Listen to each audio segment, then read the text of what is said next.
24లో కాపు సామాజిక వర్గం ఎవరైతే మన గోదావరి జిల్లాలో బలంగా ఉన్నారో వీళ్ళంతా పవన్ కళ్యాణ్ వెంట నిలిచారు, కూటమికి మద్దతుగా నిలిచారు. అదే పరిస్థితి 2029లో ఉంటుందా లేదా? అంటే చూడాలి, ఇంకా 2.5 years టైం ఉంది కదా.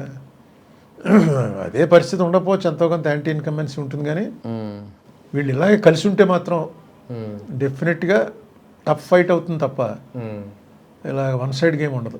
కలిసి ఉంటే జగన్మోహన్ రెడ్డి వాళ్ళకి టఫ్ ఫైట్ ఉంటుంది. జగన్మోహన్ రెడ్డిది ఎంతో కొంత పెరిగింది ఈ 2 ఏళ్లలో. ఈ 2 ఏళ్లలో యాంటీ ఇన్కంబెన్సీ వల్ల వాళ్ళకి తగ్గుతుంది. ఇది ఎప్పుడు జరిగేదే. కానీ అది ఏ లెవెల్కి కూటమి ఓటమి దాకా వెళ్తుందా, సీట్లు దగ్గర ఆగుతుందా అన్నది చూసుకోవాలి. కాపులు ఇంకా పవన్ వెంట ఉండే అవకాశాలు ఉన్నాయి 29 వరకు. మొన్న ఉన్నట్టుగా ఉండరు.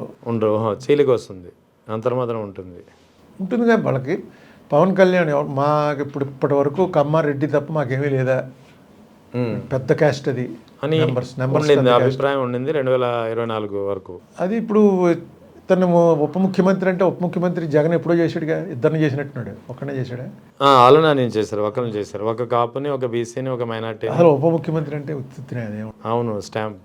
ముఖ్యమంత్రి గారు లేనప్పుడు వచ్చి వాళ్ళు అర్జెంటుగా పెట్టాల్సి వచ్చింది అనుకోండి క్యాబినెట్, సరిగ్గా నడిచి వస్తుంటే ముఖ్యమంత్రి గారికి కాల్ జారి పడిపోవటం, లేకపోతే లూజ్ మోషన్స్ పట్టుకునే అంటే ఈయన వచ్చి ప్రిసైడ్ చేయొచ్చు అంతే. అంతకుమించి ఉప ముఖ్యమంత్రికి నో అదర్ పవర్స్. అది దానివల్ల పెద్ద ఏమి ఉండదు. నెక్స్ట్ డెఫినెట్గా ఎప్పుడైతే చంద్రబాబు నాయుడు తర్వాత లోకేష్ అవుతాడు కానీ పవన్ కళ్యాణ్ అవ్వడం అన్నది కమ్యూనికేషన్ గట్టిగా వెళ్తుందో, కాపు ఓట్లు ఎంత చీలికి వస్తుందో చెప్పలేం కానీ అంత కొంత ఖచ్చితంగా వస్తుంది. జగన్మోహన్ రెడ్డికి ఎందుకు వేయాలి, అది కూడా ప్రూవ్ చేయాలి వాళ్ళు. అవును, జగన్మోహన్ రెడ్డి కాపులకు వ్యతిరేక, కమ్మవారికి వ్యతిరేక అన్నది గట్టిగా ఎస్టాబ్లిష్ చేశారు. కాపులకు వ్యతిరేక అన్నది కూడా మొన్న ఎలక్షన్లో దానికన్నా ఎక్కువ పవన్ కళ్యాణ్ ప్రభావం పనిచేసింది. కాపులకు నిజంగా వ్యతిరేక అన్నది ఇప్పటివరకు నాకైతే పెద్ద కనపడలే.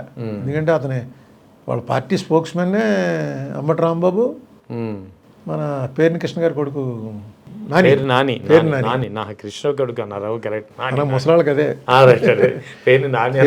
కృష్ణమూర్తి గారి కొడుకు పేరు నాని. వీళ్ళు ఎక్కువగా మాట్లాడేది వచ్చి నేను చూస్తున్నది వీళ్ళిద్దరినే ఎక్కువ చూస్తున్నాను. రాంబాబు మాట్లాడతాడు, లేకపోతే ఇద్దరు కాపులే, ఇద్దరు బాగా పేరు ప్రఖ్యాతులు ఉన్నటువంటి కాపులు. ఏం చూడాలి స్ట్రాటజిక్గా ఏమవుతుంది అని. కాపులకి డెఫినెట్గా అది చాలా బలంగా ఉంది. ఎందుకంటే వాళ్ళు రాజకీయంగా ఇంతకాలంలో మా మనిషి ఎవడో పెద్ద ఫోకస్ అవ్వలేదు లీడర్గా. వాళ్ళకంతా వంగవీటి రంగా కానీ, ముద్రగడ పద్మనాభం కానీ, జక్కంపూడి రామ్మోహన్ రావు కానీ, మన జిల్లాలో ముత్యాల రాయుడు కానీ ఒక లెవెల్ దాకా రాగలిగారు కానీ అంతకు మించి పైకి వెళ్ళలేకపోయారు. కానీ పవన్ కళ్యాణ్ మరో 15 ఏళ్ళు చంద్రబాబు సీఎం అని పదే చెప్తున్నారు. ఇటీవల కూడా ఆయన అదే వ్యాఖ్యలు చేస్తారు. నాకు అంత సమర్థత లేదు, చంద్రబాబు నేతృత్వంలోనే పెట్టుబడులు వస్తాయి, పెట్టుబడులు తీసుకొచ్చే సామర్థ్యం నాకు లేదు అని అసెంబ్లీ సాక్షిగా కూడా ఆయన చెప్పారు. ఈ వ్యాఖ్యల నేపథ్యంలో పవన్ కళ్యాణ్ వైఖరి నేపథ్యంలో కాపుల్లో చీలిక అనేది వస్తుందంటారా? ఈ అసెంబ్లీలో ఏం మాట్లాడారు అదే పెద్ద ఎవడ పట్టించుకోడు కానీ ఆయన 15 ఏళ్ళు ఎందుకంటున్నాడు ఆయన. 15 ఏళ్ళు చంద్రబాబు నాయకత్వంలోనే పనిచేయాలి, మీరు త్యాగాలకు సిద్ధం అవ్వాలని చెప్పి డైరెక్ట్ జన సైనికులకు పిలుపు. చంద్రబాబు నాయుడు నేను కాదు తప్పుకుంటున్నాను, లోకేష్ అంటే లోకేష్ అక్కడ ఎవరి పేరు చెప్పినా పవన్ కళ్యాణ్ పేరు కాకుండా వేరే ఎవరి పేరు చెప్పినా పవన్ కళ్యాణ్ గారు ఒప్పుకోరు, అది దాని అర్థం. ఓకే, 15 ఏళ్ళు చంద్రబాబు నాయుడు గారు ఏమో ఉండొచ్చు, కరుణానిధి ఉన్నాడుగా. అవును, 90 వచ్చినా కరుణానిధి సీఎం. ఆ పరిస్థితి ఉంటే చీలిక రావచ్చు, ఆ పరిస్థితులు ఉంటే చీలిక రాకపోవచ్చు. కాపుల్లో చీలిక అనేది అది అప్పుడే చెప్పలేము మనం. కాపుల్లో 2.5 years ఉంది ఇంకా టైము, చూడాలి. ఇంకా అప్పుడు కాపులు బాగా మా జిల్లాలో వాళ్ళకి అన్ని రంగాల్లో కూడా వాళ్ళకు ఫీలింగ్ ఉంది, మమ్మల్ని సప్రెస్ చేశారని. అందులో నిజం ఉంది పొలిటికల్గా. అవును, సో వాళ్ళు డెఫినెట్గా మాకు ఈ మనిషి మాకు ఏదో చేస్తాడరా అంటే వస్తారు తప్ప. 2004లో రాజశేఖర రెడ్డితో అంత రావడానికి కారణం ఏంటంటే రాజశేఖర రెడ్డికి కాపు నాయకులకి ఉన్న సంబంధాలు. మా జక్కంపూడి రామ్మోహన్ రావు కానీ, అంతకుముందు వంగవీటి రంగా కానీ, ముద్రగడ పద్మనాభం కానీ, వీళ్ళందరూ కూడా ఆ రోజు సపోర్ట్ చేశారు. వేశారు. 2009 వచ్చేటప్పుడు చిరంజీవి వస్తే వాళ్ళు చిరంజీవికి వేశారు. అలా ఇప్పుడేమి టూ ఎర్లీ టు ప్రిడిక్ట్. ఇప్పుడు 2 ఏళ్ళ కూటమి ప్రభుత్వ పాలనలో యాంటీ ఇన్కంబెన్సీ ఏదైతే ఉందో అది జగన్కు ప్లస్ కావచ్చని న్యాచురల్గా ఇంకోటి లేరుగా. యాంటీ ఇంకంబెన్సీ అంతగా రావడానికి కారణమే మీరు అబ్జర్వ్ చేసిన కారణాలు ఏంటి ఈ 22 నెలల ప్రభుత్వ పాలనలో? ఏముందండి, ఇప్పుడు అందరికీ డబ్బులు ఇచ్చేయడం అలవాటు చేశారు. ఆ డబ్బులు సరిగ్గా ఇవ్వకపోతే వ్యతిరేకత వస్తుంది. ఓకే. జగన్మోహన్ రెడ్డి ఓన్లీ డబ్బులు ఇవ్వడమే నా గవర్నమెంట్ అన్నట్టే రన్ చేసాడు. ఫస్ట్ ప్రయారిటీ అదే ఇచ్చాడు. జీతాలు ఇవ్వకపోయినా పర్వాలేదు, ఒక 10 రోజులు ఆలస్యం అయితే అవుతుంది, వీళ్ళకి మాత్రం 1వ తారీఖు వెళ్ళిపోవాలి అని ఒక అతను పార్టీ ఫిలాసఫీ తీసుకున్నాడు అనుకుంటున్నాను. వాళ్ళు ఎప్పుడు చెప్పలేదు అనుకోండి, నేను అనుకోవడం. ఆ ప్రకారం ఇచ్చాడు. చంద్రబాబు నాయుడు గారు వచ్చేటప్పుడు అంతకన్నా ఎక్కువ ఇస్తానని చెప్పి వచ్చాడు. ఈయన ఇవ్వలేకపోయాడు. కనీసం అవి ఇస్తున్నాడా లేదా అన్న దాని మీద పరస్పరంగా మీకు ఈనాడు జ్యోతి చూస్తేనేమో జగన్ ₹1 ఇస్తే ఈయన ₹5 ఇచ్చాడని ఉంటుంది.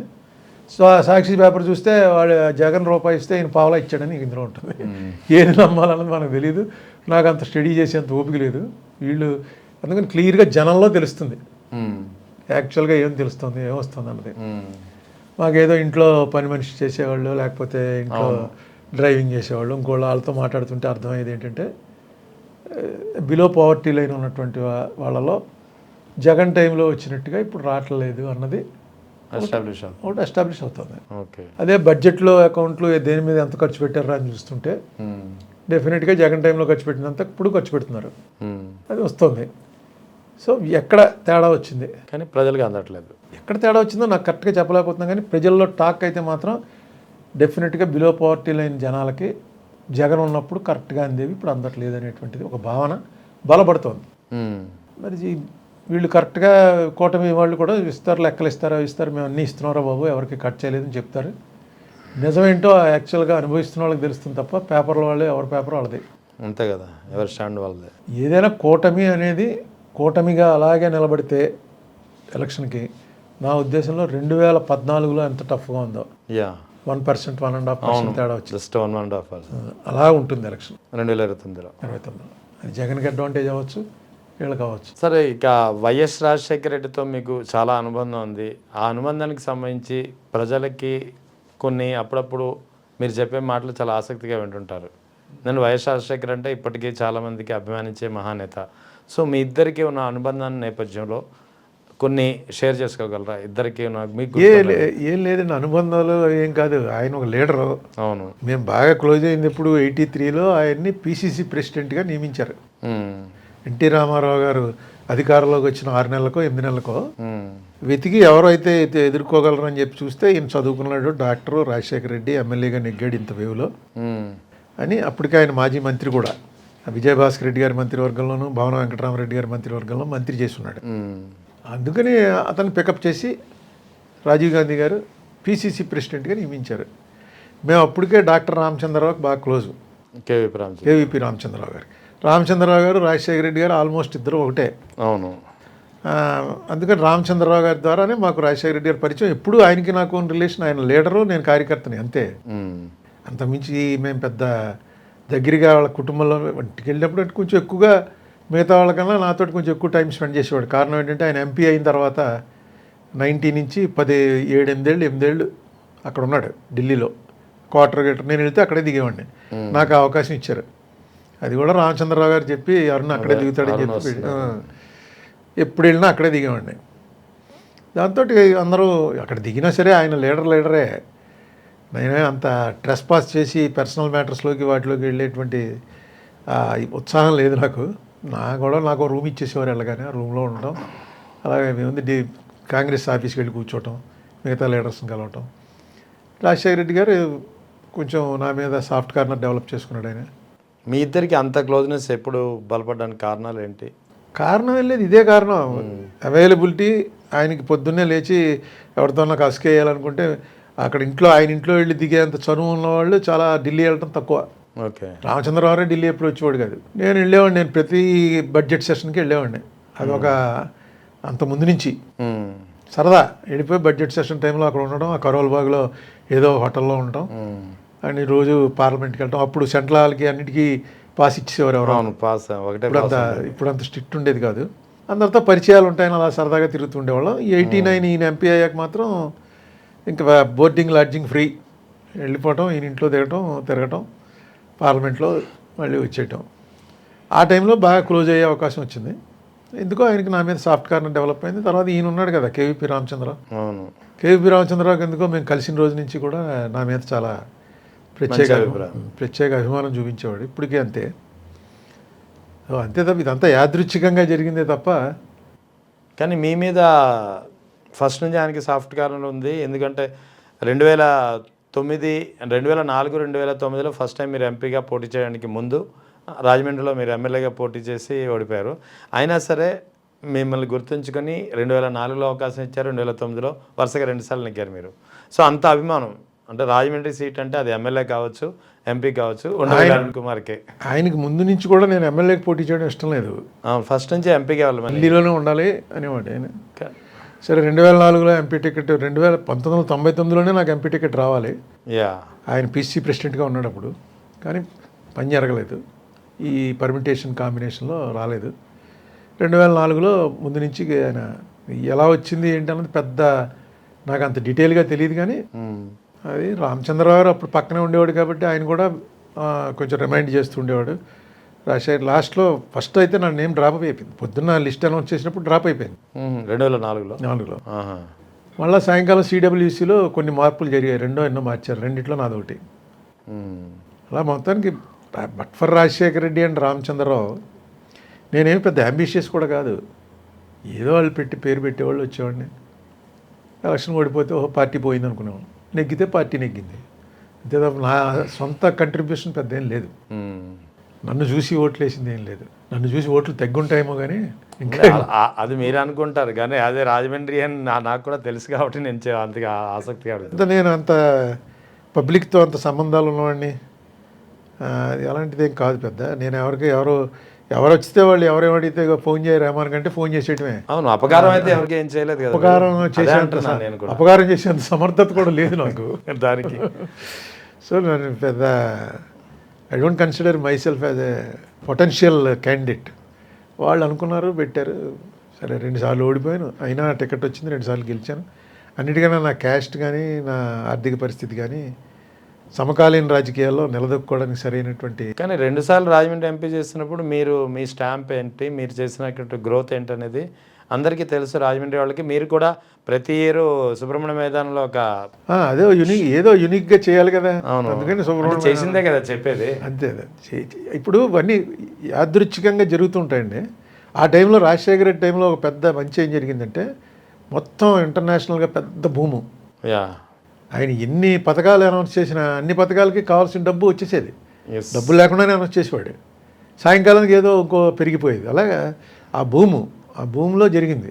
దానికి తగ్గట్టుగానే మనకు రాజమండ్రి అంటే అరుణ్ కుమార్ ఆయనకి చాలా, రాజశేఖర రెడ్డికి రాజమండ్రి అనగానే ఏంది రాజమండ్రిలో పెట్టచ్చా అని వెంటనే ఏదైనా ఒక ఇది. ఇప్పుడు ఈ రైల్వే బ్రిడ్జిలు పైన కట్టారు, దాన్ని ఏమంటారు, ఆర్ఓబి రోడ్ ఓవర్ బ్రిడ్జ్, లేకపోతే రైల్ ఓవర్ బ్రిడ్జ్, ఏదో బ్రిడ్జెస్. అది అరుణ్ కుమార్కి అన్ని ఇచ్చేసారని పెద్ద గొడవ చేశారు. చేస్తే ఆయన చెప్పాడు, అసలు నువ్వు ఆ గొడవ చేస్తున్నా ఆయనతో అన్నాడు, నీ కాన్స్టిట్యున్సీలో అసలు రైలు పట్టాయలేదు, నీకెందుకు అయ్యా? రైలు పట్టాలు ఎక్కువ ఉంటాయి, బ్రిడ్జీలు ఎక్కువ ఉంటాయి. అరుణ్ కుమార్కి రైలు పట్టాలే మొత్తం అంతా, అందుకని బ్రిడ్జీలు ఎక్కువ ఇచ్చానని.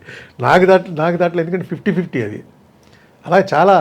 అవును, మీ పార్లమెంట్ పరిధిలో అన్నీ అవే కదా. అటు కేశవరం కడియం చూసుకున్నా, ఇటు నిడదలు చూసుకున్నా, రాజమండ్రి సిటీ, మండపేట అన్నీ అవే కదా. ఇప్పుడు కొత్తగా పెట్టిన బ్రిడ్జి కూడా మన టైంలో వచ్చింది. అప్పుడు జక్కంపూడి రామ్మోహన్ రావు R&B మినిస్టర్. అవును, ఫోర్త్ బ్రిడ్జ్. అవును, తెలుసండి. ఆ బ్రిడ్జి కూడా మనకి సెంట్రల్ గవర్నమెంట్ దీంట్లోంచి తీసేశారు. 6 బ్రిడ్జిలకే 5 బ్రిడ్జిలకో ఇచ్చారు, మన బ్రిడ్జి లేదు. లాస్ట్ మినిట్లో మళ్ళీ నన్ను వెళ్ళి 2008లో అనుకుంటుంది, 2008 అనుకుంటా శంకుస్థాపన చేసాడు. శంకుస్థాపన అప్పుడే జరిగింది. చేసిన తర్వాత వెళ్ళి నన్ను పంపించాడు సిడబ్ల్యూసీలో ఉండి, నువ్వేం చేస్తున్నావు, వెళ్ళి ఆఫీస్కి వెళ్ళి అన్నాడు. సార్ 6 అయిపోయిందంటే అయితే వాడు ఇంటికి వెళ్ళి అన్నాడు. ఇంటికి వెళ్ళి మొత్తానికి ఆయన పట్టుకుని పెట్టించండి, రేపు మీటింగ్లో మిగతాది రాజశేఖర రెడ్డి గారి ఆఫీస్ చూసుకుంటుంది, పెట్టించండి అని పెట్టించి రాజశేఖర రెడ్డి గారి ఆఫీస్ నుంచి చెప్పి ఆ బ్రిడ్జి కూడా నన్ను బాగా వాడాడు ఆయన. సిడబ్ల్యూసీ అన్నది అప్పుడు నాకు విజిటింగ్ కార్డు కూడా లేదు.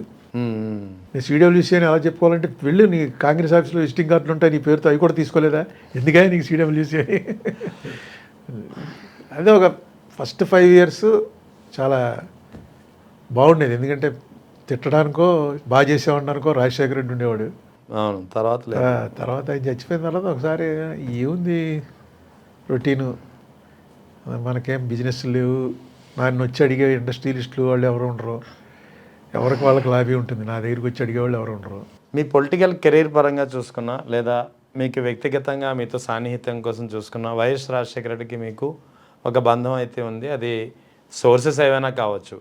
సో ఒక్కసారిగా 2009 సెప్టెంబర్ 2 హెలికాప్టర్ ప్రమాదానికి గురైంది రాజశేఖర రెడ్డి ప్రయాణించినటువంటి చాపర్ అని తెలిసినప్పుడు ఎలా ఫీల్ అయ్యారు? అందరూ స్టేట్ అంతా ఎలా ఫీల్ అయ్యారో అలాగే ఫీల్ అయ్యాం. యాక్సిడెంట్ చచ్చిపోకూడదు. అప్పుడు కొంచెం 2-3 ఏళ్ళ తర్వాత ఇదే యాక్సిడెంట్ జరుగున్నా అతను చాలా వరకు అతను వేసిన ప్లాన్ అంతా కూడా టక్కన ఆగిపోయింది. అంతర్జాతీయంగా పరిస్థితులు అలాగే వచ్చాయి. పెద్ద కెలామిటీ కదా 2008 నుంచి. అవును, లేమన్ బ్రదర్స్ అది పెద్ద కెలామిటీ. ఆ భూమి పోయి ఒక్కసారిగా డౌన్ అయిపోయింది మార్కెట్. ఏదో రాజశేఖర రెడ్డి అలా ఒక పాత్ర వచ్చాడు, నాది అయిపోయింది పాత్ర అనుకున్నాడు. దేవుడిని నమ్మాలి. Most untimely death. ఆ రోజు వాతావరణం కూడా చాలా ప్రతికూలంగా ఉంది. వెళ్ళొద్దు అని చెప్పి చాలామంది వారించినా సరే, పైలట్ నుంచి కూడా ఇన్స్ట్రక్షన్స్ వచ్చినా సరే, లేదు నేను మాట ఇచ్చాను వెళ్ళాలి తప్పదు అని చెప్పి వెళ్ళారు. అవన్నీ తర్వాత నాకు తెలిసి రాజశేఖర రెడ్డి పూర్తిగా పైలట్ ఏం చెప్తే అదే చేస్తాడు. మనిషిని అతను పవర్స్ డెలిగేట్ చేయడంలో అలాంటి లీడర్ నేను చూడలే. మీకు అప్పచెప్తే ఇంక మీరే బాధ్యత, అంతే. ఎంతమంది వచ్చి మీ మీద చెడు చెప్పినా పట్టించుకోడు, మీరే చేయాలి. మీరు తప్పు చేసి ఫెయిల్ అయ్యారు అనుకోండి, అప్పుడు చెప్పేవాడు నీకు అప్పచెప్పాను నువ్వు చేయలేకపోయావు, ఓకే అని పక్కన పెడితే ఇంక అంతే. మళ్ళీ మీకు పని అప్పచెప్పేవాడు కాదు. చేయలేడు అతను ఆ లక్కీగా కరెక్ట్. ఆ పైలట్ వాడు సీనియర్ పైలట్, అతను పాపం పైలట్ని అడుగుంటాడు వెళ్దాం. అసలు యాక్చువల్గా అతనితో చాలాసార్లు హెలికాప్టర్ ట్రావెల్ చేశాను. ఇలా ఎక్కగానే అది తీసి పెట్టుకుని నిద్రపోయాడు. ఆ సౌండ్ వినిపించకుండా పెట్టుకుని పడుకున్నాడు. మళ్ళీ అది దిగుతున్న టైంలో పైలట్ ఏదో చెప్తాడు అనుకుంటాను, నేను ఎప్పుడు పెట్టుకోలే. పైలట్ చెప్పినప్పుడు తీసి కొంచెం కూర్చొని ఆ బెడ్ టిష్యూ తీసి మొహం అది తుడుచుకుని దిగడం, బయటికి ఇంకా మామూలు మీటింగ్లో పాల్గొనడం. అని హెలికాప్టర్లో ఆ అరగంట 30 గంట కూడా వేస్ట్ చేసేవాడు కాదు, నిద్రపోయేవాడు. అతనికి నిద్ర ఒకటి అలా పడుకుంటే వచ్చేస్తుంది. ఫ్లైట్ ఎక్కాడా అలా పడుకునేవాడు, మళ్ళీ లేచేవాడు కాదు. అంటే చాపర్లో సెప్టెంబర్ 2న సెప్టెంబర్ 2వ తేదీ చాపర్లో కూడా అలాగే నిద్రపోయి ఉంటారు. ఆ నిద్ర శాశ్వత నిద్రకి నాకేం అనుమానం లేదు. అసలు ఏం బాధపడి ఉండడు, అలా పడుకుని ఉంటాడు అంతే. ఇలా తిరుగుతున్నా సరే అలా చూసి అలా పడుకుంటాడు. ఎందుకంటే వాడు తీసుకెళ్ళేవాడు ఉన్నాడు కదా, పైలట్ మీద నమ్మకం అంతే. డెలిగేషన్ పవర్స్ అసలు అతను వద్దంటే మనం వద్దంటే ఆయన పట్టించుకోడు, కానీ పైలట్ కానీ వద్దంటే ఎట్టి పరిస్థితిలో వెళ్దాం అన్నాడు అని అండవు అనే తత్వం కాదు. ఆ రోజు ఒకసారిగా మీకు ఆయన కుడి భుజం కావచ్చు, ఆయనకి మీరు కుడి భుజం కావచ్చు, కారణాలు ఏమైనప్పటికీ లేదు ఒక సాన్నిహిత్యం అయితే మీరు ఆయన ఒక మహానేతగా మీరు చూస్తుండొచ్చు, కానీ బయట నుంచి చూసిన ప్రజలు మాలాంటి వాళ్ళకి, జర్నలిస్టులకు కానీ సామాన్య ప్రజలకు కానీ ఉండవల్లి అరుణ్ కుమార్, వైఎస్ రాజశేఖర రెడ్డి ఇద్దరిది ఒక అవినాభావ సంబంధం అని అందరూ అంటారు, ఇప్పటికీ చెప్తారు. అటువంటిది ఒకసారిగా ఆయన లేరని ఇప్పుడు ఒక మంచి హ్యాండ్, ఒక సపోర్ట్ మీరు కోల్పోయినట్టు. సపోర్ట్ ఏంటి, అయిపోయింది పొలిటికల్ లైఫ్. తర్వాత నాదేం లేదు పెద్ద ఆయనతోటే. అంటే ఇప్పుడు ఆయనతోటి అప్పటికి 25 ఏళ్ళు అయిందా, 83 నుంచి. అవును, 2009 25 ఏళ్ళు అయింది. ఓ 25 ఏళ్ల పాటు రోజు పొద్దున్న లేస్తే రాజశేఖర రెడ్డితోటి ఫోను, రాత్రి అయితే రాజశేఖర రెడ్డితో ఫోను, పయ్యూరు వెళ్తే రాజశేఖర రెడ్డి ఇంటికి వెళ్ళడం. అందుకే అన్నాను ఇది ఒకసారి రాజశేఖర రెడ్డి టక్కనే తీశారు, ఇంక రాజశేఖర రెడ్డి లేడు. రామచంద్రరావు ఆల్మోస్ట్ ఒక 1 or 1.5 years ఒక షెల్లోకి వెళ్ళిపోయాడు ఆయన. అవును, ఆయన అసలు ఏం ఎవరైతే బాగున్నా అంతే అంతే షెల్లోకి వెళ్ళిపోయాడు. మనకి ఏముంటుంది పెద్ద, నాకేమో పెద్ద అంబిషన్ ఉన్నవాడిని కాదు, ఏదో అవ్వాలని ట్రై చేసిన వాడిని కాదు. ఎప్పుడైపోతుందా ఈ పార్లమెంట్ అని వెయిటింగ్ అంతే. అయిపోగానే నమస్కారం పెట్టి వచ్చేసాం అంతే. రాజశేఖర రెడ్డి డెఫినెట్గా నాకు సంబంధించింది, కొంతమందికి నచ్చచ్చు, కొంతమందికి నచ్చకపోవచ్చు. నాకు సంబంధించినంత వరకు Rajasekhara Reddy is my mentor, అంతే, మై లీడర్. డెఫినెట్గా దానివల్ల ఆయనకి మంచి జరిగిందా చెడు జరిగిందా నాలాంటి వాడిని పెట్టుకోవటం అంటే ఇటు ఇది చెప్పేవాళ్ళు ఉంటారు, అది చెప్పేవాళ్ళు ఉంటారు. సో అంతే ఒక లెవెల్. ఇప్పుడు కొంతమంది అడుగుతుంటే నాకు ఆశ్చర్యం వేస్తుంది అనమాట, రాజశేఖర రెడ్డితో మీకు అంత క్లోజ్ అండి అని అంటుంటే, గాంధీ గారు మా ఇంటికి వచ్చారు, అలా చెప్పుకుంటూ ఉంటారు మన అవునవును మన exactly. పూర్వీకులు. అవునవును ఆ లెవెల్లో అంటే రాజశేఖర రెడ్డి మా ఇంటికి రాజశేఖర రెడ్డి క్లోజ్ అంటే నాలాంటి వాళ్ళు కొన్ని వేల మంది ఉంటారు. పేరెట్టే పిలిచేవాడు అందరు. నేను పేరు మర్చిపోతే నువ్వు వస్తున్నావు అనుకో అడిగేవాడు "అవును" అని నెమ్మదిగా చెప్పాలన్నమాట. ఏ రామా టఫ్ కొట్టేవాడు. ఇంకా అతను ఇంప్రెస్ అయ్యి ఇంకా అసలు మనకి చేసిన చీఫ్ మినిస్టర్లు అందరిలో ఒక్కొక్కరికి ఒక్కొక్క క్వాలిటీ ఉంది, కానీ అవతల మనిషిని పూర్తిగా ఆ, ఒక్క ఒక్క ఇలా భుజం మీద తట్టడంతో పొట్ట మీద కొట్టేవాడు. లేకపోతే ఏంటి పెంచేస్తున్నావు అని, ఎవరన్నా కొంచెం పొట్ట పెంచుకున్నాడు అనుకోండి ఇలా కొట్టి తగ్గించు అనేవాడు. అది దాన్ని ఏంటంటే ఓనర్షిప్ అనమాట.